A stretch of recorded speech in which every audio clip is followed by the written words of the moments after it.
दिव्यांका क्या पढ़ती हो? जी सर, मैं कॉमर्स की छात्रा हूँ। और पुष्कर की ही रहने वाली हो? जी सर। तो पुष्कर की कोई पवित्र चीज का मुझे वर्णन करोगी? क्या है पुष्कर की विशेषता? पुष्कर में एकमात्र ब्रह्मा मंदिर है। हाँ। और जो पुष्कर राज है वह 68 तीर्थों का गुरु है। अच्छा, ब्रह्मा का क्या रोल रहा है? जी, उन्होंने पृथ्वी को क्रिएट किया है।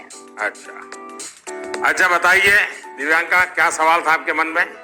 सर, मेरे कुछ मित्र ऐसे हैं जिनकी मेमोरी एवरेज है। वे किसी भी विषय को कितना भी पढ़ ले, वे परीक्षा में उसे याद नहीं रख पाते हैं।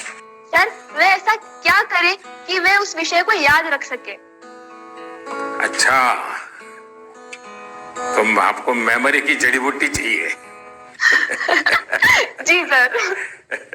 देखिए दिव्यांका, आप सबसे पहले अपनी डिक्शनरी से इस शब्द को डिलीट कर दीजिए। आप सोचिए ही नहीं कि आपके पास याद करने की शक्ति नहीं है। अगर आप खुद से जुड़ी कुछ घटनाओं को देखें तो आपको पता चलेगा कि वास्तव में आपको बहुत सारी चीजें याद रहती हैं। जैसे आपकी मदर टंग।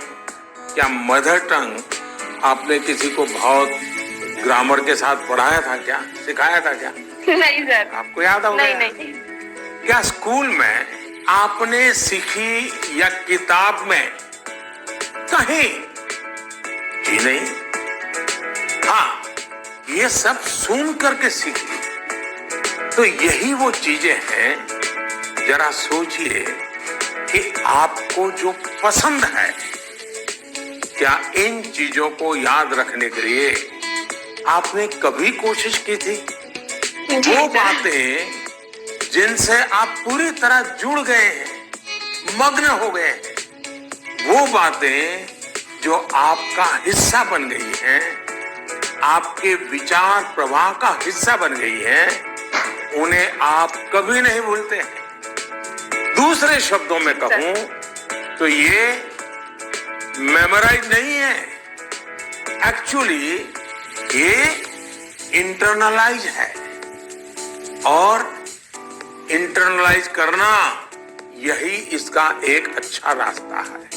और इसलिए आपको याद करने पर जोर देने के बजाय आपको उसे जीने की कोशिश करनी चाहिए। सहजता, सरलता, समग्रता के साथ आपके पास भी वही सारी शक्तियां हैं जो किसी बहुत टैलेंटेड व्यक्ति के पास होती है।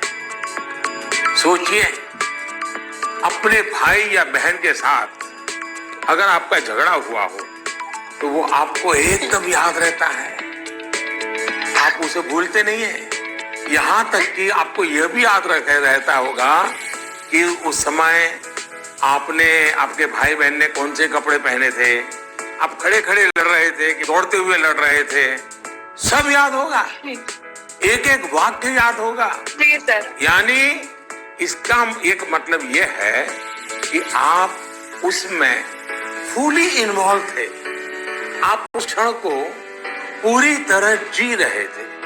साफ है कि चीजें याद रहे, प्रॉपरली रिकॉल कर सके, उसके लिए आप जिस क्षण में है उस क्षण में ही रहना और उसमें पूरी तरह से इन्वॉल्व रहना बहुत जरूरी है।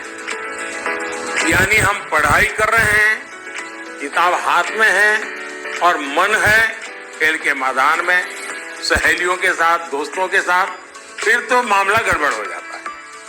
आगे जाकर आप में से कोई विद्यार्थी अगर साइकोलॉजी पढ़ेगा तो उसमें मेमोरी बाय एसोसिएशन का कंसेप्ट विस्तार से समझाया जाएगा। आप याद कीजिए कि स्कूलों में सुबह असेंबली में राष्ट्रगान होता है। अब जन गण मन हर कोई गाता है, लेकिन क्या कभी आपने जनगण मन गाते समय आपने उस राष्ट्रगान के साथ देश में ट्रैवल किया क्या? आप उसके साथ जो शब्द आते हैं उन शब्दों के साथ अपने आप को विजुअलाइज कर पाए कि नहीं कर पाए। पंजाब को, गुजरात को, महाराष्ट्र को, बंगाल को मन ही मन राष्ट्रगान गाते समय ट्रैवल किया क्या? आपको एकदम से याद होना शुरू हो जाएगा। मन ही विजुअलाइज करेंगे तो आपको अच्छे से याद रह जाएगा। इसका तो एक फायदा और होगा, आप इस देश के साथ भी एकाकार होते चले जाएंगे। यानी इन्वॉल्व, इंटरनलाइज, एसोसिएट और विजुअलाइज। मेमोरी को शार्प करने के लिए इस फॉर्मूले पर आप चल सकते हैं। मैं आपको एक और उदाहरण देता हूं। आपके पास नोटबुक्स होती हैं, अलग अलग विषयों की किताबें होती हैं। आप जब भी घर से निकले, ये तय करके निकले कि बैग में इतने नंबर पर इस विषय की नोटबुक होगी और इतने नंबर पर इस विषय की किताब होगी। चौथे नंबर पे हो सकती है, तीसरी पर हो जाए। और आपने अगर 3 नंबर पर हिस्ट्री की किताब रखी है, 5 नंबर पर भूगोल की किताब रखी है, तो जब भी आप हिस्ट्री की किताब निकालने जाएं तो बिल्कुल आंख बंद करके 3 नंबर की किताब निकालते हैं आप। देखिएगा आपका कॉन्फिडेंस लेवल कितना बढ़ जाएगा। चलिए, मुझे अच्छा लगा, आपसे बात करने का मौका मिला और मैं राजस्थान के लोगों को भी और पुष्कर की पवित्र धरती को भी आज यहां से नमन करता हूं। बहुत बहुत धन्यवाद।